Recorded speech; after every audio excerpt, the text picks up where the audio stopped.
Hello! నమస్తే. Welcome to Telugu 360 నేను వీణా సాదినేని. మనం ఇప్పుడు సోషల్ మీడియా టాక్స్ గురించి, అసలు ఏం జరుగుతుంది సోషల్ మీడియాలో గురించి మాట్లాడుకుంటున్నాం. అయితే ఇప్పుడు బాగా ట్రెండ్ అవుతున్న విషయం బన్ కోవా విషయం. అసలు ఏం జరిగింది? మస్తాన్ షేక్ వలి అనే అతను బన్ ఎందుకు తినాల్సొచ్చింది? ఆ తర్వాత ఆయనకి సోషల్ మీడియా సపోర్ట్ ఇంత పెద్ద మొత్తంలో ఎలా లభించింది మొత్తం దీని గురించి మాట్లాడుకుందాం. ఆకలి తీర్చే అన్నానికి మతం రంగు పొలమాలని చూసిన కొందరు వ్యక్తులకు సోషల్ మీడియా గట్టిగానే బదులిచ్చింది. పొట్టెకూటి కోసం ఆంధ్రప్రదేశ్ నుంచి మేడారం జాతరకొచ్చి కేవలం 10 రూపాయలకే కోవా బన్ అమ్ముతూ జీవనం సాగిస్తున్న ఒక చిరు వ్యాపారిని కొందరు మతపరమైన కోణంలో లక్ష్యంగా చేసుకొని అవమానించారు. అయితే దీనికి సపోర్టుగా సోషల్ మీడియాలో తీవ్ర నిరసన కూడా వ్యక్తమైంది. అవమానించింది 10 మందే కావచ్చు కానీ సామాన్యుడికి అండగా నిలిచింది మాత్రం లక్షలాది మంది నెటిజన్లు. అసలు ఈ వివాదం ఏంటి? ఎక్కడ స్టార్ట్ అయింది? ఇప్పుడు తెలుసుకుందాం.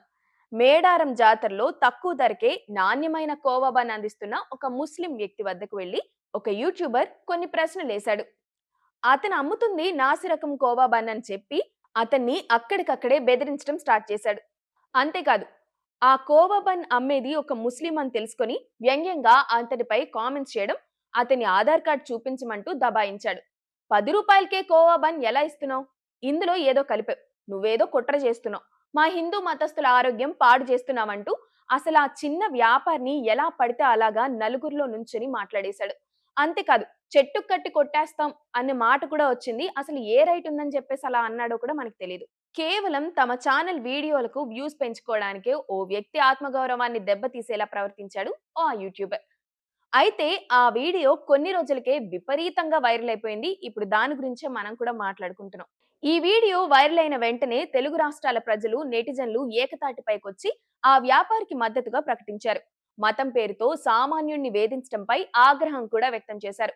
పెద్ద పెద్ద రెస్టారెంట్లు, కార్పొరేట్ సంస్థలు డిస్కౌంట్లు ఇచ్చినప్పుడు ఎప్పుడు కూడా కల్తీ అని చెప్పలేదు. ఒక సామాన్యుడు తక్కువ ధరకే అమ్ముతుంటే ఎందుకొస్తుంది ఈ ప్రశ్న అని నెటిజన్లు నిలదీస్తున్నారు. ఆహార నాణ్యతను తనిఖీ చేసేందుకు ప్రభుత్వానికి సంబంధించిన ఫుడ్ సేఫ్టీ అథారిటీ ఉంది. అధికారులు తనిఖీ చేసి తప్పుంటే చర్యలు తీసుకోవాలి కానీ వీధుల్లో చట్టాన్ని చేతుల్లోకి తీసుకొని మతపరమైన దూషణలు చేయడం నేరమని కూడా ఆ యూట్యూబర్ కు మేధావులు హెచ్చరిస్తున్నారు. అయితే ఇక్కడ చెప్పుకోవాల్సింది ఒక యూట్యూబ్ కి సంబంధించిన ఒక ఛానల్ చేసిన రచ్చ. ఆ రచ్చ వల్ల మతోన్మాదం పెంచాలని కూడా చాలా ట్రై చేసినట్లు కనిపించింది. అందుకోసమే తెలుగు యువత ముఖ్యంగా ఆ కోవపన్ ఎవరైతే అమ్ముతున్నారో ఆయనకి చాలా సపోర్ట్ చేశారు. ఇప్పటికీ ఆ సపోర్ట్ కొనసాగుతూనే ఉంది. ఏదన్నా కోవా బన్‌లో కానీ లేదంటే ఏ ఆహారమైనా సరే బయట అమ్ముతున్నప్పుడు దానికి సంబంధించి ఏవైనా కంప్లెయింట్స్ ఉంటే కంప్లెయింట్ చేయాలి. ఫుడ్ అథారిటీ ఉంటుంది. ఫుడ్ సేఫ్టీ అథారిటీకి కంప్లెయింట్ చేసిన వెంటనే వాళ్ళు కూడా రెస్పాండ్ అవుతున్నారు. ఇప్పుడు సోషల్ మీడియా యుగం వచ్చిన తర్వాత. అయితే ఇవన్నీ వదిలేసి ఒక మైక్ తీసుకెళ్ళిపోయి ఏ అథారిటీతో ఆ పర్సన్‌ని అంత దారుణంగా 10 మందిలో నించోబెట్టి అలా అడగాల్సిన ప్రశ్నలైతే కాదనిపించింది.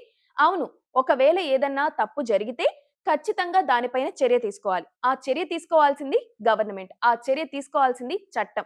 అంతేకాని సదరు వ్యక్తి కాదు అని చెప్పి కూడా యువత ముఖ్యంగా రెస్పాండ్ అవుతున్నారు. అలాగా వి సపోర్ట్ హిమ్ అని సోషల్ మీడియాలో పెద్ద ఎంకరేజ్‌మెంట్ కూడా ఆ పర్సన్‌కి వచ్చింది. కేవలం ముస్లింలే కాదు, హిందువులు ఎక్కువ మొత్తంలో ఆయనకి సపోర్ట్ ఉండటంతో ఏ గొడవ లేదు, అందరం ఒక్కటే అన్న నినాదం అయితే కొనసాగుతున్నట్లు కనిపిస్తుంది.